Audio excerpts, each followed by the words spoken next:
നമസ്കാരം. എല്ലാവർക്കും നമ്മുടെ പുതിയൊരു വീഡിയോയിലേക്ക് സ്വാഗതം. ഇന്ന് നമ്മുടെ മലയാളികളുടെ മുറ്റത്ത് ഒരു കറിവേപ്പില തൈ ഇല്ലാത്ത വീടുകൾ കുറവാണ് അല്ലെ? വെറും ഒരു രുചിവർദ്ധക വസ്തുവായിട്ടാണോ നിങ്ങൾ കറിവേപ്പിലയെ കാണുന്നത്? ഇതിനുമപ്പുറം വലിയ ഒരു ആത്മീയ പാഠം ഈ ചെറിയ ഇലകൾ നമ്മളെ പഠിപ്പിക്കുന്നു എന്നുള്ളതാണ് വളരെ വാസ്തവകരമായിട്ടുള്ള കാര്യം. കറിവേപ്പിലയുടെ സുഗന്ധം പോലെ പവിത്രമാണ് അത് പകരുന്ന ജീവിത സന്ദേശം. ഇന്ന് നമ്മൾ സംസാരിക്കുന്നത് കറിവേപ്പിലയും ആത്മീയതയും എങ്ങനെ കൈകോർക്കുന്നു എന്നതിനെ കുറിച്ചാണ്. അതായത് ആത്മീയപരമായിട്ടുള്ള കാര്യങ്ങളും കറിവേപ്പിലയും തമ്മിലുള്ള ബന്ധം എന്താണ്?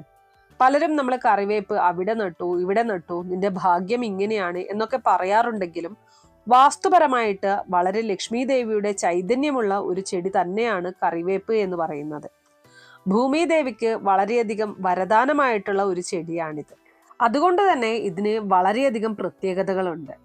ഇന്ന് നമ്മൾ ഈ ഒരു വീഡിയോയിലൂടെ പറയാൻ പോകുന്നത് ഈ ചെടി എവിടെയാണ് നട്ടുപിടിപ്പിക്കേണ്ടത്, എന്തൊക്കെ കാര്യങ്ങളാണ് ശ്രദ്ധിക്കേണ്ടത്, ഇതിനെക്കുറിച്ചൊക്കെ ഡീറ്റെയിൽഡ് ആയിട്ട് ഇന്ന് നമുക്ക് മനസ്സിലാക്കാം. പലർക്കും ഒരു സംശയമാണ്, ഏത് ദിക്കിലാണ് ഈ ചെടി നട്ടുപിടിപ്പിക്കേണ്ടത്? ദിശ മാറി നട്ടാൽ എന്തെങ്കിലും ദോഷമുണ്ടോ? അല്ലെങ്കിൽ ഇത് ഏത് ദിവസമാണ് നടേണ്ടത്? ദിവസവും പ്രധാനമാണ്, ഇത് നട്ടുപിടിപ്പിക്കുന്ന ദിക്കും പ്രധാനമാണ്. ഇത് രണ്ടും നിങ്ങൾ ഒരുമിച്ച് ചെയ്യുകയാണെങ്കിൽ സകല സമ്പൽ സമൃദ്ധിയും ഐശ്വര്യവും നിങ്ങളുടെ ജീവിതത്തിൽ ഉണ്ടാകുമെന്നുള്ളതിൽ യാതൊരു സംശയവുമില്ല.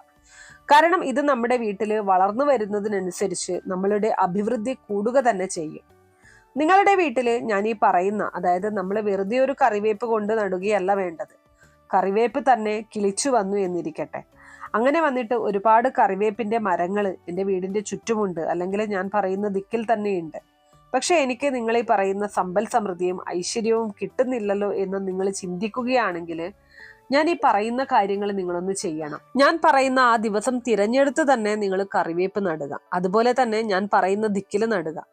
എന്തൊക്കെയാണ് അതിന്റെ ഗുണങ്ങൾ എന്ന് നമുക്ക് ആദ്യം തന്നെ നോക്കാം. അതിനു മുന്നേ നിങ്ങൾ പുതിയതായിട്ടാണ് എൻ്റെ ചാനൽ കാണുന്നത് എന്നുണ്ടെങ്കിൽ ദയവേത് ചാനൽ ഒന്ന് സബ്സ്ക്രൈബ് ചെയ്യുക. തൊട്ടടുത്ത് തന്നെ ഒരു കുഞ്ഞു ബെല്ലൈക്കൺ ഉണ്ട്, അതോടൊന്ന് പ്രസ് ചെയ്യുക. അതിൽ ഓൾ എന്നുള്ള ഓപ്ഷൻ സെലക്ട് ചെയ്ത് കഴിഞ്ഞാൽ എൻ്റെ എല്ലാ വീഡിയോസിനും നിങ്ങൾക്ക് നോട്ടിഫിക്കേഷൻ കിട്ടുന്നതായിരിക്കും.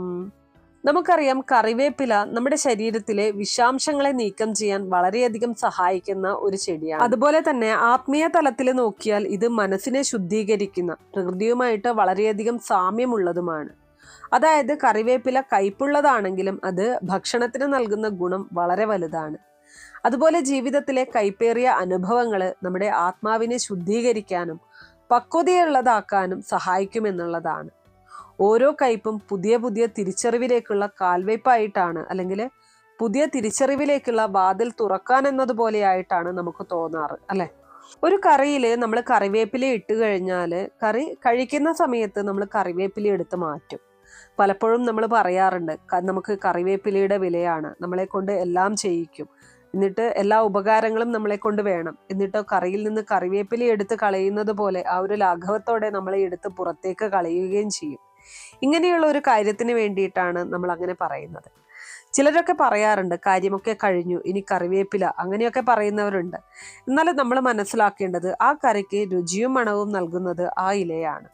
അതുപോലെ തന്നെ നമ്മളെ കൊണ്ടും പല ഗുണങ്ങൾ നേടിയെടുക്കുന്നവരാണ് നമ്മളെ കറിവേപ്പില പോലെ ഉപേക്ഷിക്കുന്നത്. ഈ പ്രപഞ്ചത്തിലെ ദൈവത്തിൻ്റെയോ പ്രപഞ്ചശക്തിയുടെയോ ഒരു സാന്നിധ്യം എങ്ങനെയാണ് ഈ കറിവേപ്പില പോലെയാണ്. എങ്ങനെയാണെന്നുള്ളത് മനസ്സിലാക്കാൻ നമുക്ക് സാധിക്കും.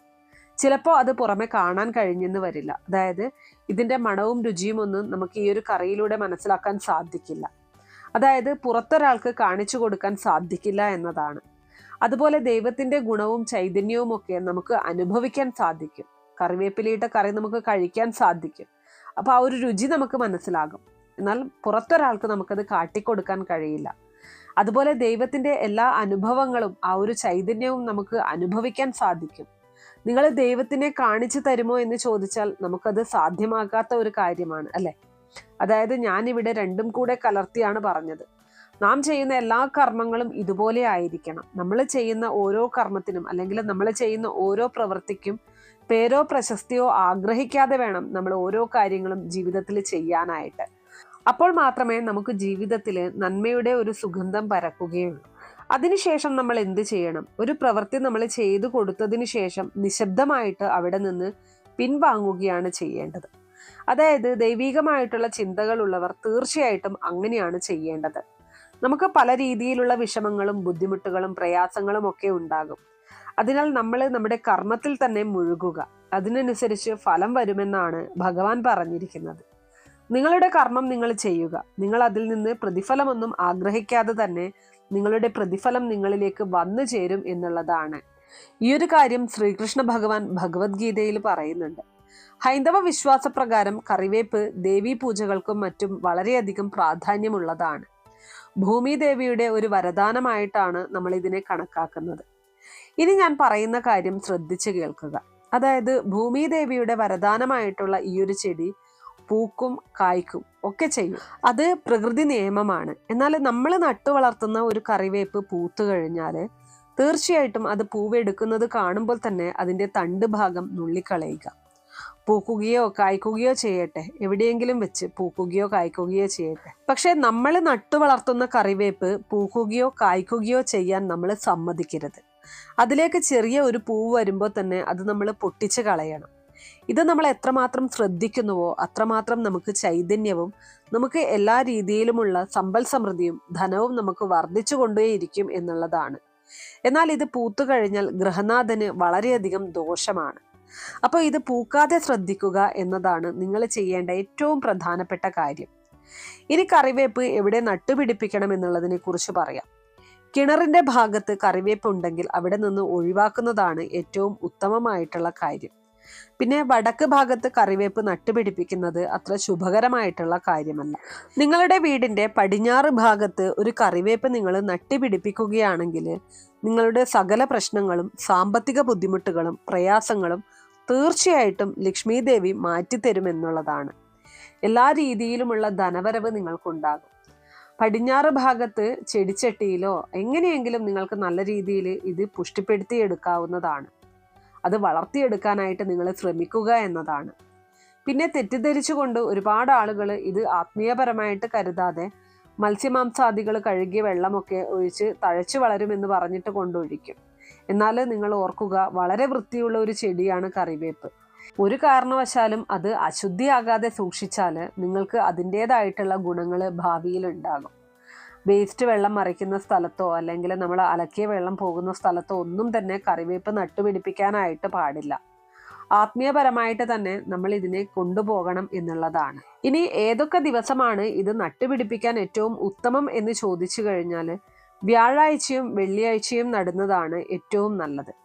വ്യാഴാഴ്ചയോ വെള്ളിയാഴ്ചയോ ഒരു മൂട് കറിവേപ്പില നിങ്ങളൊരു ചെടിച്ചട്ടിയിൽ മണ്ണൊക്കെ ഒരുക്കി വളവുമൊക്കെ ഇട്ട് ഒരുക്കിയതിന് ശേഷം ഇതൊന്ന് നട്ടുപിടിപ്പിച്ച് പടിഞ്ഞാറ് ഭാഗത്ത്, നിങ്ങളുടെ വീടിൻ്റെ പടിഞ്ഞാറ് ഭാഗത്തൊന്ന് നട്ടുപിടിപ്പിച്ച് നോക്കൂ. എല്ലാവിധ ഐശ്വര്യവും സമ്പൽ സമൃദ്ധിയും ആ വീട്ടിൽ വരുന്നതാണ്. ഇത് 100% ഉറപ്പായിട്ടുള്ള കാര്യമാണ്. അപ്പോൾ നിങ്ങളുടെ ആരുടെയെങ്കിലും വീടിൻ്റെ പടിഞ്ഞാറ് ഭാഗത്ത് കറിവേപ്പ് ഇരിക്കുന്നുണ്ടെങ്കിൽ അത് നിങ്ങൾക്ക് സമ്പൽ സമൃദ്ധി കൊണ്ടുവരുന്നുണ്ട് എന്ന് തോന്നുകയാണെങ്കിൽ തീർച്ചയായിട്ടും അതൊന്ന് കമൻറ്റ് ബോക്സ് വഴി അറിയിക്കുക. ഇത്രയേ ഉള്ളൂ ഇന്നത്തെ വീഡിയോ. കുറച്ചു പേർക്കെങ്കിലും ഉപകാരപ്രദമായി കാണും എന്ന് വിശ്വസിക്കുന്നു. ഇതുപോലുള്ള അറിവുകൾക്കായിട്ട് നമ്മുടെ ഈ ചാനൽ ഒന്ന് സബ്സ്ക്രൈബ് ചെയ്യുക. വീഡിയോ ഇഷ്ടമാണെങ്കിൽ ലൈക്ക് ചെയ്യാനും ഷെയർ ചെയ്ത് മറ്റുള്ളവരിലേക്ക് എത്തിക്കാനും മറക്കരുത്. നന്ദി.